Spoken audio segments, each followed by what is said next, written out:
电影《风声》中争议最大的一段戏，无疑是黄晓明对李冰冰的量体之刑。顾名思义，就是脱光衣服，用卡尺测量身体的每一个部位。这种刑法重在摧毁人的意志与尊严。在拍摄这段戏时，尽管李冰冰已经做好了充足的准备，甚至喝了8两白酒壮胆，可当开拍时，黄晓明的手术刀割开她的衣服，本能的抗拒还是让她崩溃。那声吼叫正是她临场的发挥。李冰冰一度不能出戏，李明玉的身上没查出任何信息，而东楼那边却出现了突发情况。手下监听到吴志国竟然闯进了顾小梦的房间，王田香急得从椅子上窜了起来，窃听器里传来了2人的争吵。道歉，你出去，我不需要你道歉。为什么我们不能把话说清楚呢？你要干什么？我叫士兵了。我是他们的长官，他们怎么可能请得动我呢？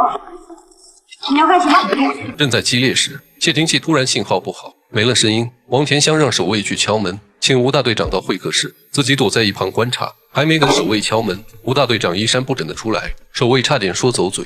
报王署长，不是那个报告大队长，王署长发的找你有事。吴志国知道王田香就在一旁偷看，回了自己的房间。睡了吗，顾小姐？他这句话可谓是一语双关。顾小梦打开门，发型凌乱，眼里含泪。关门之际，王田香送上一盒点心。吴志国在时，他不敢来敲门，现在却来献殷勤。有事就叫我。他既想巴结大小姐顾小梦，又担心她是老鬼，所以只有在危险过后献上殷勤。张司令为了自证清白，将白小莲鞭打致死，自己被摆了一道，有苦说不出。我替皇军做牛做马，我操！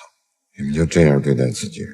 金生火是书法高手，谁的字他不能仿？经过1天1夜的审讯，5个人只剩4个，老鬼依旧扑朔迷离。好在很快迎来了转机，城隍庙贴告示的瘸子出现在裘庄，他是老枪和老鬼的联络员。老鬼失踪肯定让地下组织不安，吴天猜测老鬼肯定会想方设法通知瘸子，阻止暗杀行动。他准备引老鬼现身，他先让王田香放出烟雾弹，几乎可以断定白小莲就是为了大伙辛苦，中午武田长特别加菜，请各位准时入席。老鬼被抓，却没有人表现出惊喜，他们只想赶紧离开这地狱般的裘庄，吃饭自然没啥兴趣，连武田的敬酒都没人回应。李明玉因为昨晚的羞辱，一个人在喝着闷酒。王田香一个眼神，手下让瘸子上来收骨碟。瘸子走到吴志国跟前，弯腰捡起了什么东西，之后收了金生火的餐具，从地上捡起掉的筷子，来到李明玉身边时，他已经喝多了，人已经站不稳，嘴上发泄着对武田的不满，扔掉了面前的盘子，饭局不欢而散。